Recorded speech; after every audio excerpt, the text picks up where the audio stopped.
সুপ্রিয় দর্শক, সবাইকে আমন্ত্রণ জানাচ্ছি এসএটিভির প্রতিদিনকার সান্ধ্য আয়োজন বেলা শেষে দেখার জন্য।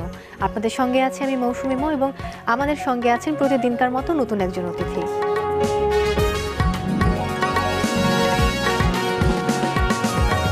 দর্শক, আজ আমাদের সঙ্গে আছেন সঙ্গীত শিল্পী, তো অবশ্যই বলবো তাকে। তার আগে যেটা বলতে চাই যে খুব প্রাণবন্ত একজন মানুষ এবং ভীষণ পছন্দের মানুষ আমার এবং সবারই। আজকের অতিথি সঙ্গীত শিল্পী লাভলি দেব। কেমন আছেন? একদম খুব ভালো। আমি একটু সেই প্রাণবন্ত মুখটা দেখতে চাচ্ছিলাম এবং শুরুতেই হাসি। গল্পে যাব, আমার মনে হয় যে একটা গান শুনলে কেমন হয় শুরুতে, তারপর হয়তো গল্পে যাব। গান দিয়ে শুরু করলে ভালো হয়। আসলে আমরা যারা গানের শিল্পী কথা কম বলতে পারি, গান গাইতে পারলে, না একদমই না, সেটা লাভলি দেবের ক্ষেত্রে না। গান গাইতে পারলে স্বাচ্ছন্দ্য বোধ করি।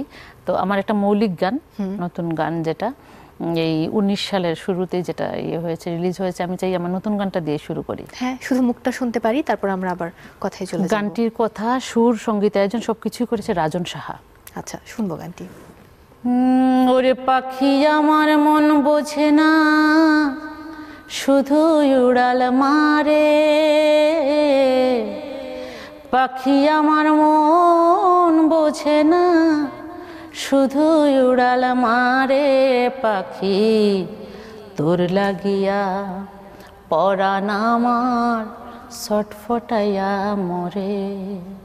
রে পাখি ছটফটাইয়া মরে। পাখি আমার মন বোঝে না, শুধু উড়াল মারে। চমৎকার, এবং সবসময় গানগুলো অসাধারণ থাকে আপনি যে গানগুলো মূলত করে থাকেন। আমি একটু শুনবো, এটা আসলে কততম মৌলিক গান, কোনো হিসেব কি আছে আদৌ? হিসেব করিনি আসলে ওইভাবে। আর মৌলিক গান কম গেয়েছি আমি যেহেতু জন্মসূত্রে সিলেটি মানুষ, আমাদের সিলেট অঞ্চলের যে সাধক বাউল কবি, আসলে ওনাদের গানই আমি বেশি করি বা স্বাচ্ছন্দ্য বোধ করি, আর লালন শাহের গান করি। এর জন্য মৌলিক গানগুলো আসলে কম গেয়েছি আমার জীবনে আমি। আচ্ছা, তো শুরু করেছি আর কি আবার নতুন করে। আচ্ছা, এই প্রসঙ্গে আবারও আসবো, একটু অন্য কথায় যাব। লন্ডনে যাওয়া হচ্ছে এই বছর এবং সামনে ওদের পহেলা বৈশাখ, যেটা জুন মাসে ওরা উদযাপন করে। সেখানে বাংলাদেশ থেকে যাচ্ছেন, ইমরান যাচ্ছেন সঙ্গীত শিল্পী, তার টিম সহ, এবং একই সঙ্গে আপনিও যাচ্ছেন। তো এই বিষয় সম্পর্কে একটু জানবো যে কিভাবে যোগাযোগ হলো, যেহেতু যদিও আমরা জানি আপনি প্রায়ই দেশের বাইরে যান। এইটা আসলে ওদের একটা গভর্নমেন্টের একটা প্রোগ্রাম হয়, লন্ডনের একটা বাংলা কমিউনিটির, যেটা টাওয়ার হ্যামলেটসের একটা বিশেষ আছে, যে বাঙালি কমিউনিটির একটা, ওদেরকে একটা কাউন্সিল আছে। কাউন্সিলের মাধ্যমে আমাদেরকে শিল্পীদেরকে ওইভাবে ইনভাইট করা হয়। এবং পুরোই আমরা যেরকম দেশের বাইরে যাই, বাংলাদেশ থেকে যখন আমরা মানে সরকারিভাবে যখন আমরা বাইরে যাই, যেভাবে আমাদেরকে সিকিউরিটি দেওয়া হয় বা যেভাবে আমাদেরকে নেওয়া হয়, ঠিক ওইভাবেই কিন্তু ওরা আমাদেরকে ওইভাবে এই অনুষ্ঠানটাতে নিয়ে যায়। এবং ওদের ওই ইভেন্টের মাধ্যমে আমাদেরকে সবার সাথে কন্ট্যাক্ট করা বা ভিসা প্রসেসিং করা বা আমরা কোথায় থাকবো, কি করব, পুরো একটা শিডিউল রেডি করে দেওয়া। কোনো পরিকল্পনা করেছেন গানের ভান্ডার নিয়ে, যে আসলে কি কি গান ওখানে গিয়ে পরিবেশন করবেন? বেসিক্যালি আমি আমার সিলেট রিপ্রেজেন্ট করতে চাই। আর আপনারা সবাই জানেন লন্ডনে আসলে বাঙালিদের মধ্যে সিলেটি কিন্তু একেবারেই 90% সিলেটি। তো যেহেতু আমি জন্মসূত্রে সিলেটি, সবাই আসলে আমার কাছে আশা করেন যে সিলেট অঞ্চলের গান। তারপরেও আমি চাই যারা বড় বড় মহাজন আছেন, আমি তাদের গানও করতে চাই। তারপরে থেকে যায় কিছু পছন্দের, মানে ওনাদের রিকোয়েস্টের গান, এইটা সেইটা, ওইগুলা নিয়ে। সর্বোপরি আমি সিলেটের গান বেশি রেখেছি, তারপরে জনপ্রিয় কিছু গান রেখেছি, তারপরে আমাদের মমতাজ আপার গান রেখেছি, তারপরে আমাদের কিছু মৌলিক গান যেগুলো আছে এগুলো রেখেছি, সব মিলিয়ে। সিলেটে যখন শুরু গানের, যতদূর জানি আপনার পরিবারে আপনার বাবা গান করতেন। তো আসলে হাতেখড়ি মূলত কার মাধ্যমে, বাবার কাছ থেকে নাকি অন্য কোনো ওস্তাদ ছিলেন? প্রথম বাবা। আচ্ছা, প্রথম শুরুটা বাবা। আসলে প্রথম গান শুরু কি বলবো আপনাদেরকে, আপনারা আসলে ওইভাবে দেখেন নাই, ওই সময়টা আপনারা পান নাই। মানে এখনকার সময় আর আমাদের বাচ্চারাও পাচ্ছে না। আমাদের সময় হতো কি, বাবা মারা নিয়ে বসতেন কিন্তু, এবং এখন যেভাবে আমরা বাচ্চাদেরকে নিয়ে পড়তে বসি না, ওনারা কিন্তু গান করতে বসতেন আমাদেরকে নিয়ে। আচ্ছা, মানে করতেই হবে, আজকে সপ্তাহে একদিন বা 2 দিন, মানে বাধ্যগতভাবে আমাদের নিয়ে বসতে হতো। তখন বড়রা যখন গাইতো না, আমি তখন সাথে শুধু দুহার দিতাম। গান টান বুঝতাম না আসলে। তো দুহারটা মানে কি? আমি বুঝি না। দুহার মানে হলো রিপিট করা। আচ্ছা আচ্ছা, আমি একবার গাইলাম, তারপর আমি একবার গাইলাম, এইটাকে বলে দুহার দেওয়া। তো ওই দুহার দিতে দিতে না, বাবা একদিন খেয়াল করলেন যে আমি কত 5-7 বছর বয়স হবে, বাবা খেয়াল করলেন যে আমি বেশ সুরেই দুহার দিচ্ছি। আচ্ছা। তো আসলে পারিবারিকভাবে আমরা সবাই গান করি, আমরা ভাই বোন সবাই গান করি। তো আমার বড় ভাই ভালো গান করতেন, আর আমি মানে টিকে আছি গানের জগতে আর কি। তো বাবা চিন্তা করলেন যে সুর ভালো আছে যেহেতু, ওই বাবা শুরু করলেন আমাকে। কিন্তু তখন হারমোনিয়াম টারমোনিয়াম বাজাতে পারতাম না, জাস্ট বাবার সাথে বসে বসে গান করতাম, এবং বাবাই প্রথম শেখালেন হারমোনিয়াম বাজানো, গান করা। তারপরে আমাকে উনারই বন্ধু উস্তাদ বাবর আলী খান স্যার, সুরবিতানের হবিগঞ্জের, যার কাছে শ্রদ্ধেয় সুবিনন্দী স্যারও গান শিখেছেন, আচ্ছা, উনার কাছে আমি তালিম নিয়েছি। আসলে খুব একটা তালিম নেওয়া যেটাকে বলে ওইভাবে আমার তালিম নেওয়া হয় নাই। মানে ওই আমরা যেখানে জন্মেছি সেই জায়গাটা হলো, আমি বলি মানে পাহাড়ে জন্মেছি। আমার বাবা টি গার্ডেনে চাকরি করতেন, আমরা চা বাগানে থাকতাম। তো ওইখান থেকে আসলে এত রাস্তাঘাট এতই খারাপ ছিল, একদিন গিয়ে আসলে টায়ার্ড হয়ে যেতাম, মাকে বলতাম যে আর পারবো না, আমাকে বলতাম যে আর যাবোই না, মানে আজকেই শেষ, আর যাবো না, মানে এরকম খারাপ লাগতো। আলোচনার এই পর্যায়ে আমি ছোট্ট একটি বিরতি নিয়ে নিই, আপনি একটি সিলেটি গান ভাবতে থাকুন, আমি ফিরে এসে শুনবো। একদম। দর্শক, সময় হলো ছোট্ট একটি বিরতি নেবার, ফিরছি কিছুক্ষণ পর, ততক্ষণ সঙ্গেই থাকুন।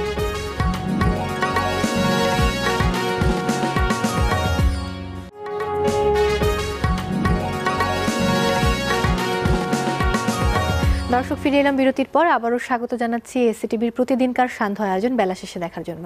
আপনাদের সঙ্গে আছে আমি মৌসুমী মৌ, এবং আমাদের সঙ্গে আছেন সঙ্গীত শিল্পী লাভলি দেব।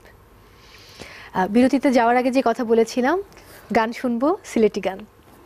সিলেটের গান আসলে সবগুলোই খুব জনপ্রিয়। আমার মনে হয় আব্দুল করিমের একটা গান করি, বাউল শাহ আব্দুল করিমের সাথে আমার ব্যক্তিগতভাবে অনেক স্মৃতি আছে। আমি ওনাকে পেয়েছি, ওনার সান্নিধ্যও পেয়েছি। তো এর জন্যই বাউল শাহ আব্দুল করিম আমাকে বিশেষ করে টানে বেশি। আব্দুল করিমের একটা গান করি, শুনবো গান। ওগো তুমি বিনে আকুল পরাণ,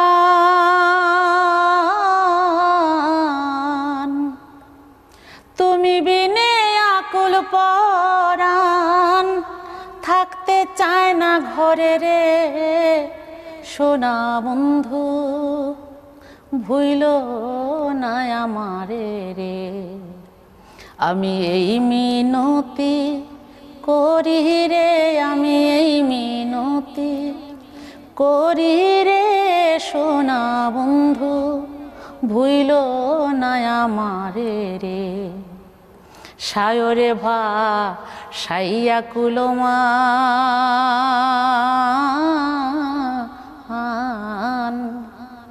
তোমারে সপিয়া দিলাম আমার দেহ মন প্রাণ। ওগো সর্বশোধন করিলাম দান, আমি সর্বশোধন করিলাম দান, তোমার চরণের তরে সোনা বন্ধু, ভুইল না আমারে রে। ওরে আমারে ছাড়িয়া যদি যাও, মাথার কিরা দিলাম তরে একবার ফিরা যাও। ওরে আমারে ছাড়িয়া যদি যাও, ওগো প্রতিজ্ঞা করিয়া বলো আমার মাথা খাও। তুমি যদি আমায় কান্দাও, ওগো তুমি যদি আমায় কান্দাও, তোমার কান্দন পরে রে সোনা বন্ধু, ভুইল না আমারে রে। কুলমান গেলে ক্ষতি নাই আমার, ওগো তুমি বিনে প্রাণ বাঁচে না, কি করিব আর। কুলমান গেলে ক্ষতি নাই আমার,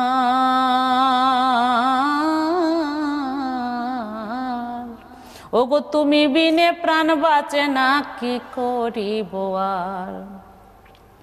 তোমারও প্রেম সাগরে,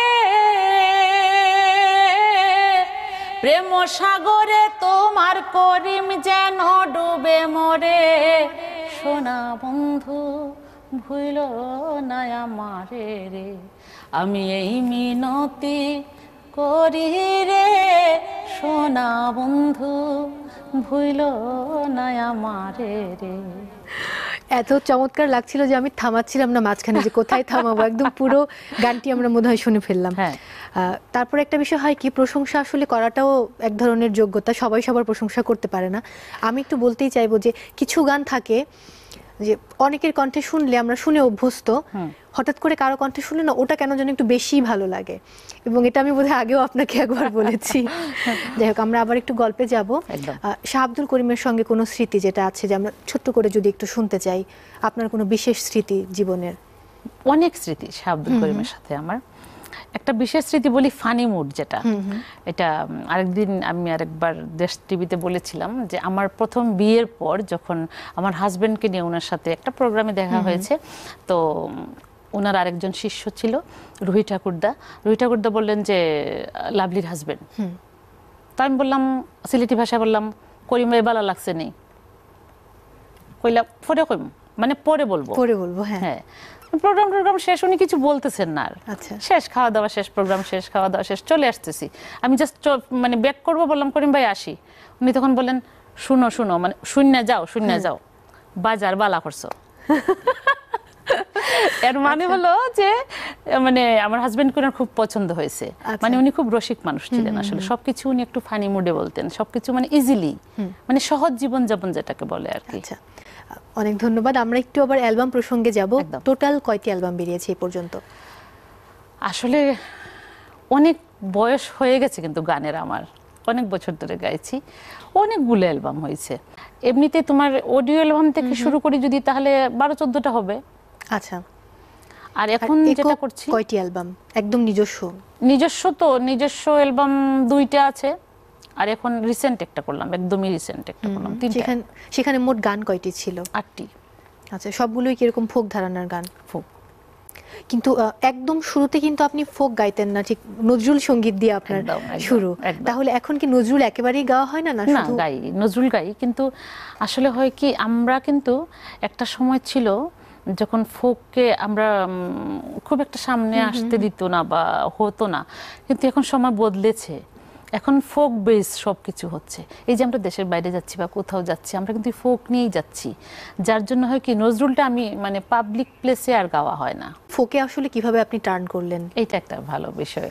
হঠাৎ করে আমাদের সময় হতো কি, ওই যে শিশু পুরস্কার প্রতিযোগিতা, প্রথমে থানা, ওয়ারি, তারপরে মহকুমা, তারপরে জেলা, তারপরে বিভাগ, ওইরকম করতে করতে না আমি এসে দেখা গেল কি, মানে জেলাতে যখন আসলাম তখন আমি নজরুল আর পারছি না ওদের সাথে, তখন আমি টিকে গেলাম মানে ফোকে, লালন।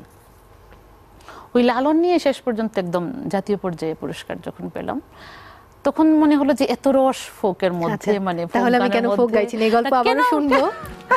তার আগে বিরতি নিয়ে নিই। দর্শক, সময় হয়েছে বেলা শেষের আয়োজনে আরো একবার বিরতি নেবার, ফিরছি এক্ষুনি, ততক্ষণ সঙ্গেই থাকুন।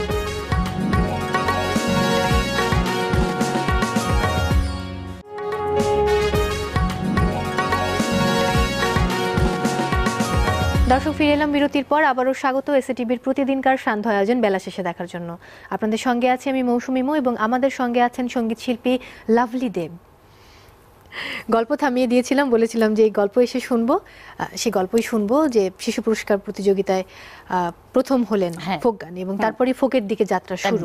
একদম মানে আসলে তখন ওই কম্পিটিশনটা করতে যেয়ে না অনেক ফোক আমাকে গাইতে হয়েছে, এবং ওই যে ফোকের মধ্যে যে একটা সাধারণ কথা বা সহজ ভাষায় কথা বলা, প্রাণের কথাগুলো থাকে মূলত, ওই রসটা না যখন আমি পেলাম, তখন একটু একটু তো বয়স বাড়ছে, গানটাকে একটু আত্মস্থ করা বা ভালোবেসে গাওয়া, ওইটা আস্তে আস্তে যখন ভিতরে আসলে আসা শুরু করলো, তখন দেখলাম যে আসলে ফোকেই সব মজা। আচ্ছা। বা ফোকের মধ্যে যেভাবে সহজে আমরা মনের কথা, সুখ দুঃখ, আনন্দ হাসি বলতে পারি, অন্য গানে বলি, বাট বুঝতে একটু কষ্ট হয় দর্শকদের, সাধারণ দর্শকদের যেটা হয়। আচ্ছা, এখন ব্যস্ততা কি নিয়ে, গানের সঙ্গে, মানে শুধু কি শোগুলো, মঞ্চের শোগুলো, নাকি টেলিভিশনেও সমানতালে গান গাইছেন? বাংলাদেশ টেলিভিশনের কথা যদি বলি, রেডিওর কথা যদি বলি। বাংলাদেশ টেলিভিশন, রেডিও দুইটাতে তো আমি লিস্টেড অনেক বছর ধরেই, আমি 2 জায়গায় A+ শিল্পী, এগুলা তো করছি, তার পাশাপাশি টেলিভিশন চ্যানেলগুলোতেও করছি, তারপরে কিছু নিজস্ব গান করছি। আরো কিছু গান আছে আমাদের যেগুলো হারিয়ে যাচ্ছে, মানে হচ্ছে না আর, অনেক আগে আমরা গাইতাম বা আমাদের সিনিয়ররা গাইতেন, এখন কেউ গাচ্ছে না বা করছে না, ওইগুলো আমি চাইছি একটু কম শ্রুতি গান যেগুলো। একদম ওইগুলাই করতে চাইছি। আচ্ছা, আমি যতটুকু জানি যে সিলেট থেকে ঢাকায় আসা হয়েছে খুব বেশি সময় হয়নি, না 1.5 বছর মাত্র। হ্যাঁ, মাত্র 1.5 বছর। এই আশাটা কি শুধুমাত্র গানকে কেন্দ্র করে নাকি অন্য কোনো উদ্দেশ্য আছে? আসলেই গান, কারণ আমরা মেয়ে মানুষ যারা, আমাদের কিন্তু একটা প্রধান দায়িত্ব থাকে। প্রথম হলাম আমি কারো সন্তান, তারপরে আসলাম আরেকটা পরিবারে, তখন ওখানকার ওনার ছেলের বউ, তারপর একজনের স্ত্রী, তারপর একজনের মা। তো আমি লাভলি দেব হয়ে এই জায়গায় আসতে না আমার এইগুলো পার হয়ে আসতে হয়েছে। প্রথম বাবা মা ওনাদের সাথে একটা সময় কাটাইছি, তারপরে শ্বশুর বাড়িতে আসলাম, শ্বশুর শাশুড়ি ছিলেন, ওনাদেরকে একটা সময় দিছি, তারপরে বাচ্চা কাচ্চা জন্ম হয়েছে, ওদেরকে মানে সেটেল করলাম। তারপরে এখন মনে হয়েছে যে জাস্ট এখন টাইম হয়েছে আমি লাভলি দেব। ভবিষ্যৎ পরিকল্পনা কি গান নিয়ে? আমার একদম সত্যি একদম সবসময় মন থেকে এটাই চাই যে আমাদের যে গানগুলো হারিয়ে যাচ্ছে এই গানগুলো যেন সংরক্ষণ করে যেতে পারি, যাতে আমাদের পরের প্রজন্ম, আপনারা বা আপনাদের পরে যারা আসবে, এরা যেন জানে এই গানটা কে গাইছিলেন বা এটার মূল শিল্পী কে ছিলেন, এটার গীতিকার কে ছিলেন, সুরকার কে ছিলেন। শুধু ওই গানগুলোকে একটু কালেক্ট করতে চাইছি এবং এই কাজগুলি আমি শুরু করেছি এখন। বাকিটা সৃষ্টিকর্তার ইচ্ছা বা শরীর ঠিক থাকে, সবকিছু ঠিক থাকে, তাহলে আমি আসলে ওই গানগুলি এখন করতে চাই। অনেকটা শেষ পর্যায়ে চলে এসেছি, বিদায় নিতে হবে। যদি কোনো স্বপ্ন থাকে তাহলে স্বপ্নের কথাগুলো যদি আজকে বলতে চান। আমার একটাই স্বপ্ন, সারা মানে পৃথিবীতে আমরা যারা মেয়েরা আছি, মায়েরা আছেন বা আমার কন্যা সম যারা আছেন, আমাদের সবাইকে যেন সবাই মানুষ মনে করে, মেয়ে মানুষ মনে না করে। এবং আমি চাই আমরা যেন সবাই সবার মা, বোন, সন্তান, মেয়ে সন্তান সবাইকে যেন সবাই শ্রদ্ধা করি, সম্মান করি। অনেক অনেক ধন্যবাদ, অনেক কৃতজ্ঞতা এবং অনেক ভালো থাকুন। অনেক ধন্যবাদ। সবসময় এরকম প্রাণবন্ত থাকুন। বিদায় নিচ্ছি, তারপর আমি গান শুনবো। দর্শক, আজকের মতো বিদায় নিচ্ছি। সবাই অনেক বেশি ভালো থাকুন, মানুষকে ভালো রাখুন। আর যে কথাগুলো দিদি বলছিলেন যে বাংলা গান শুনুন, দেশকে ভালোবাসুন, আর সবসময় এসে টেলিভিশনের সঙ্গেই থাকুন। কোন গানটি শোনাবেন? আমি একটা খুব দুঃসাহসিক কাজ করেছি এই বছরে, সেটা হলো রাধারমণ দত্তের গান নিজে সুর করেছি। নিজের সুর করা? হ্যাঁ, রাধারমণ দত্তের অনেক গান আছে, এখন সুর হয়নি বা হয়নি, প্রচলিত, সেরকম একটা অপ্রচলিত গানকে আমি সুর করেছি এবং সেটা রেকর্ড করেছি। আমি চাইছি সেই গানটা দিয়ে শেষ করি। শুনবো। বন্ধু তুই বড় কঠিন রে বন্ধু, তুই বড় কঠিন, আমি অন্তরে জানিলাম বন্ধু আমায় বাসভিন। বন্ধু তুই বড় কঠিন রে বন্ধু, তুই বড় কঠিন, আমি অন্তরে জানিলাম বন্ধু আমায় বাসভিন। মধু ছাড়া কোমল পুষ্প রে বন্ধু, ভোমরায় বাসে ভিন। মধু ছাড়া কোমল পুষ্প রে বন্ধু, ভোমরায় বাসে ভিন। ওরে কৃষ্ণ ছাড়া শ্রী রাধিকায়, ওরে কৃষ্ণ ছাড়া শ্রী রাধিকায়, ওরে বাঁচবে কতেক দিন, ওরে বাঁচবে কতেক দিন, আমি অন্তরে জানিলাম বন্ধু